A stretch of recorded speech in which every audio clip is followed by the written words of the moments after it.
Arguably the most famous pro wrestler who ever lived died in 2025, and he was far from the only one we lost. Here's the full list of wrestling stars who passed away over the course of the year, many of them far too soon. One of the professional wrestling industry's most iconic talents, WWE Hall of Famer Hulk Hogan, real name Terry Bollea, died at age 71 on July 24th. TMZ was the first to report the news and revealed Hogan suffered from cardiac arrest. Rumors regarding his health status have been swirling for weeks following Hogan undergoing neck fusion surgery, but had initially been refuted by both his wife, Sky Daly, as well as his manager, Jimmy Hart, who claims that Hogan was doing phenomenal the day before his passing. Hogan wrestled his first ever match in August 1977, but Hulkamania didn't rise to prominence until the early 1980s in the then World Wrestling Federation. Hogan became the most popular babyface in America, telling kids to say their prayers and take their vitamins. Hogan didn't become a villain until his time in WCW. Then he became the third man in the New World Order, infamously turning heel at Bash at the Beach 1996. Hogan held a wide variety of championships throughout his career, including the WWF/WWE Championship 6 times. He was first inducted into the WWE Hall of Fame in 2005 and again in 2020 as a member of the NWO.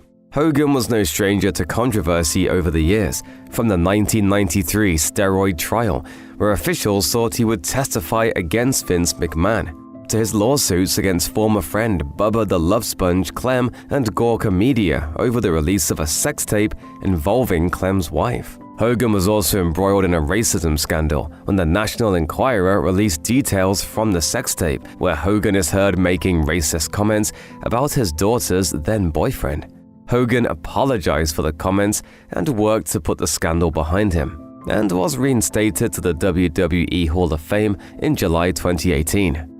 Former ECW champion Sabu died on May 11th at the age of 60. The hardcore icon retired just weeks earlier, defeating Joey Janela at the Janela's Spring Break 9 event on April 18th. Sabu spent the majority of his wrestling career on a razor's edge, taking the hardcore style of his uncle, the original Sheik, to a new level in the mid-90s. Sabu's work in FMW and ECW became an integral part of what fans know today as deathmatch wrestling. In ECW especially, Sabu was a fan favorite and a Triple Crown champion. Sabu's long career not only saw him compete in ECW, FMW, New Japan Pro Wrestling, WCW, and TNA, but also WWE, where he was brought in as part of their revival of the ECW brand. Sabu's time in WWE was short but notable, with the star facing John Cena in a lumberjack match at Vengeance 2006. Unfortunately, Sabu lost. Sabu left WWE in 2007 and spent the rest of his life and career as an independent star. In one of his final appearances, he backed up Adam Cole at AEW Double or Nothing 2023. Sabu, along with Cole's friend Roderick Strong, helped the former NXT champion defeat Chris Jericho.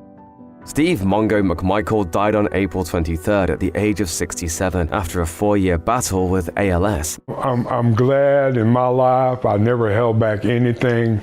I went at it full bore and did a lot of things in my life. McMichael was best known for his 15-year career with the Chicago Bears. He was inducted into the Pro Football Hall of Fame in 2024. He was also a beloved member of the professional wrestling world. He briefly appeared for the then WWF in the lead-up to WrestleMania 11, where NFL linebacker Lawrence Taylor took on Bam Bam Bigelow, but he found the most success in WCW. McMichael became a member of the Four Horsemen and competed with the faction in a War Games match at WCW's Fall Brawl in 1997.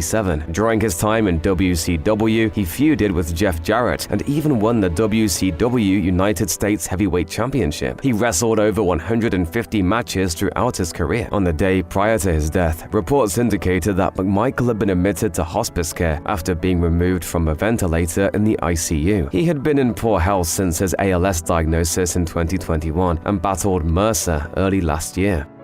On February 25th, AAW Wrestling announced on social media that its former Heritage Champion Eric Priest, also known as the Underwear Model and the Gold Standard, had died at age 50 after a motorcycle accident. AAW said in its tribute to the wrestler that he was a staple in the Chicago wrestling scene for years, and he helped others along the way to shape what wrestling is in the city today. WWE Raw General Manager Adam Pearce also paid tribute to Priest on social media. Pearce said he was heartbroken, but glad the pair had kept in contact over the years after he got to know Priest and watched him grow into a professional wrestler.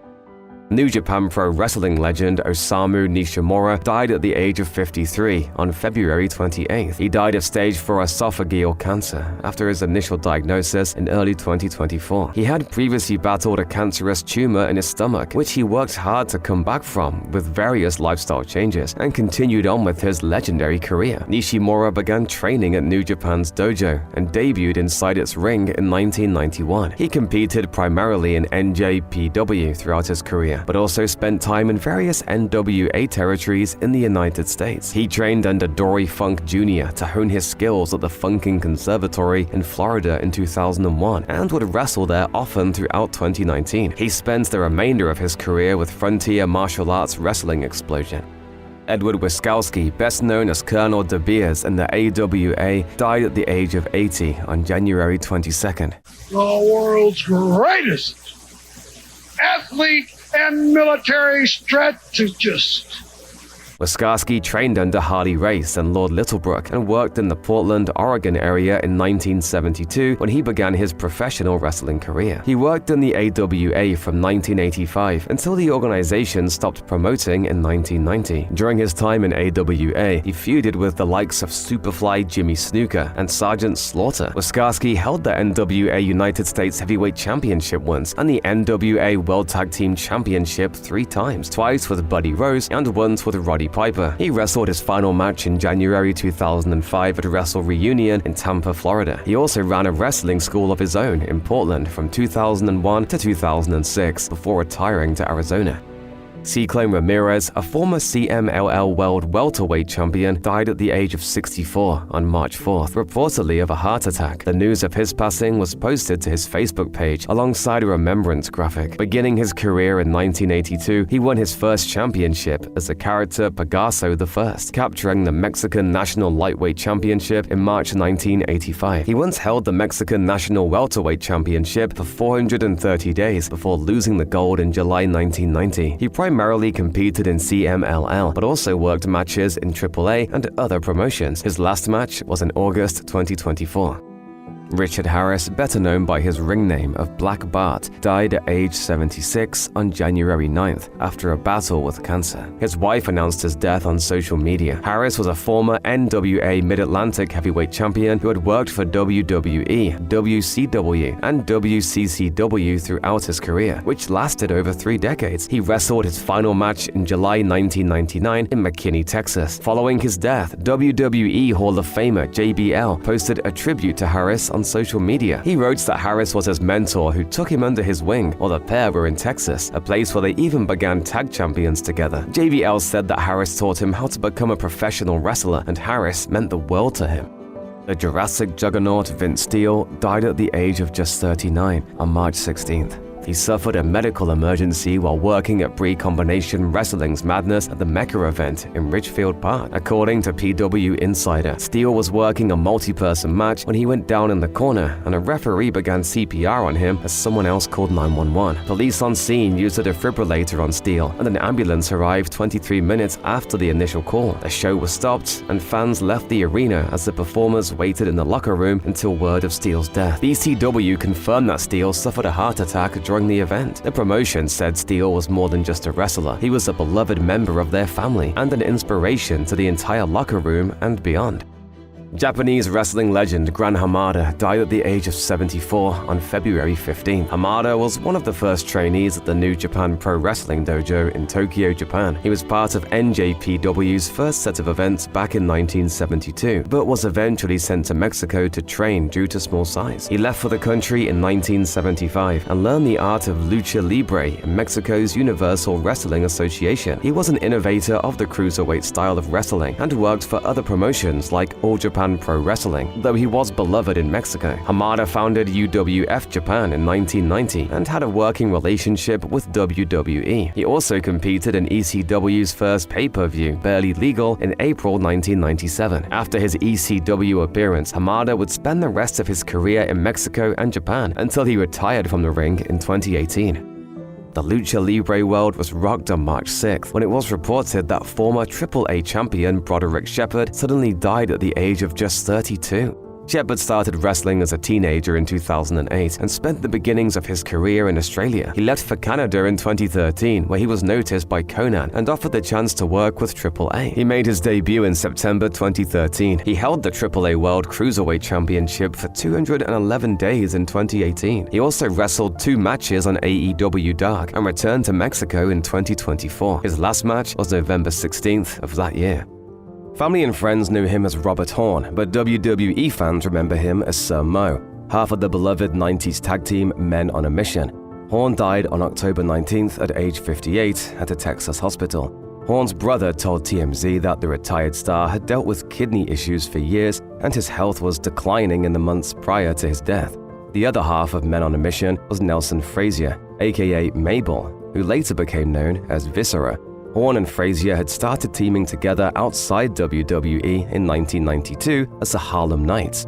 They came to WWE the following year and were redubbed Men on a Mission, wearing colorful gear and expressing the hope to bring positive change to inner-city neighborhoods. They won Tag Team Gold in March 1994, but their reign only lasted 2 days. When Mabel's singles career started to take off, Sir Mo briefly worked as his manager before leaving WWE for the independent scene in 1996. Horn would win several other tag team championships outside of WWE. He was eventually elected into the New England Pro Wrestling Hall of Fame and the Memphis Wrestling Hall of Fame. Jonathan Holt, owner of Action Packed Sports, a wrestling school in Arkansas, remembered Horn as his mentor and friend. You could take Sir Mo away and Bobby Horn was his own entity. He provided all sorts of love. Bob Caudle was never a wrestler, but his voice made hundreds of wrestling matches really shine. His career as a commentator and host started in the 1950s, and by the 1970s and 80s, he was the lead voice on nearly all of the NWA's broadcasts. Caudle went on to call matches in WCW and Smoky Mountain Wrestling. Caudle was known for his objectivity, never siding with the face or heel in a match. He always had the fans in mind with his trademark introduction, "Hi wrestling fans," and his patented sign-off, "So long for now." Caudle passed away on November 16th at the age of 95. His son Mike confirmed that his father died peacefully in his sleep. Ric Flair paid his respects on social media, writing Caudle was one of the greatest announcers of all time, helping him develop his legendary interview skills. Caudle even made a rare appearance in 2022, providing both the introduction and conclusion to the Ric Flair's Last Match pay-per-view in July 2022. AEW commentator Tony Schiavone also paid tribute to Caudle on the November 19th episode of Dynamite, arguing that if there was ever to be a Hall of Fame for announcers, Caudle should be the first name on the ballot. Kevin Nickel was known in WWE's developmental system as Knuckles Madsen and on the independent scene as Ivan Warsaw. He died at the age of 41 after a July 11th shooting. Nickel most recently was the owner of Ozark Mountain Wrestling Northwest Arkansas.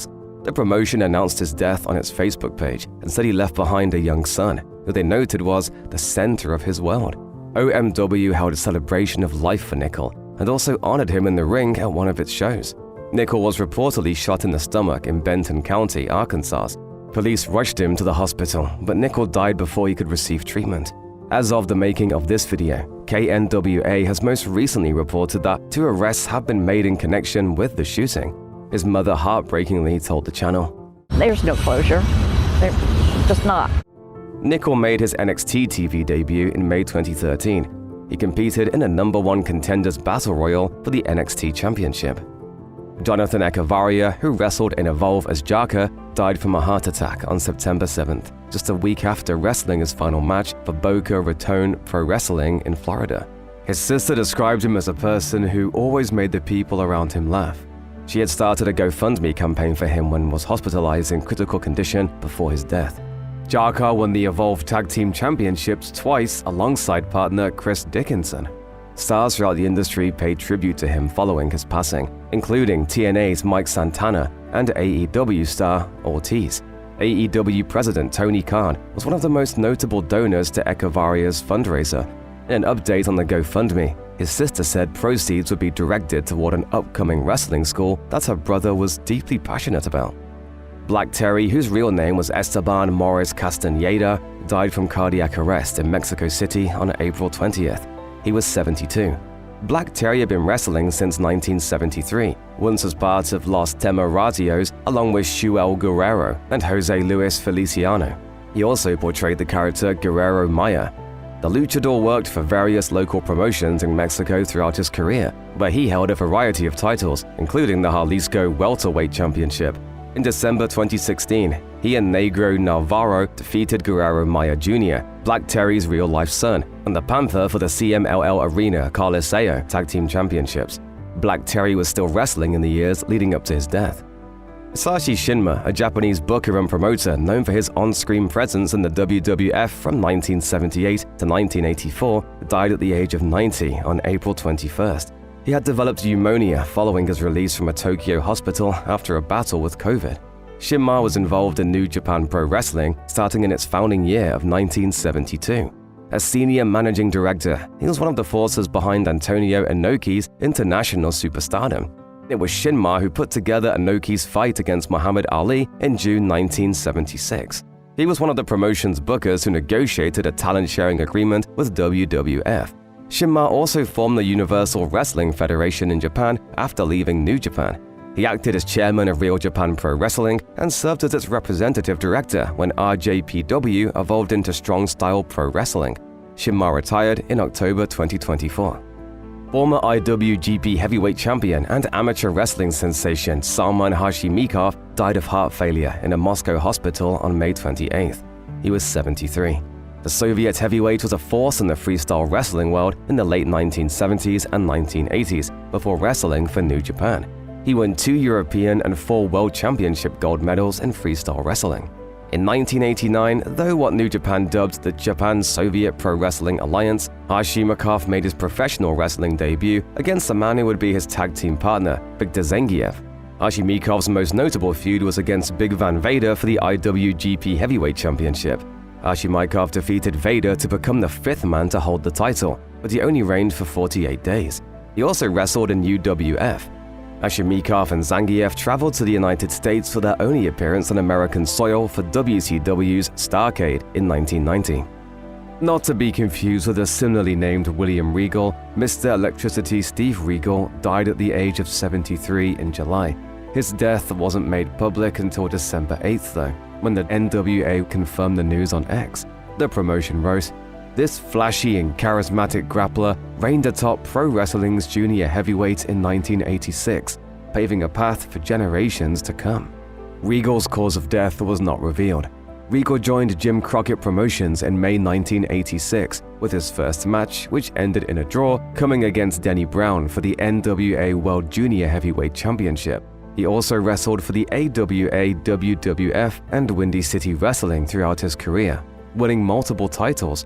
He retired from in-ring action in 1996 and was residing in Indiana at the time of his death.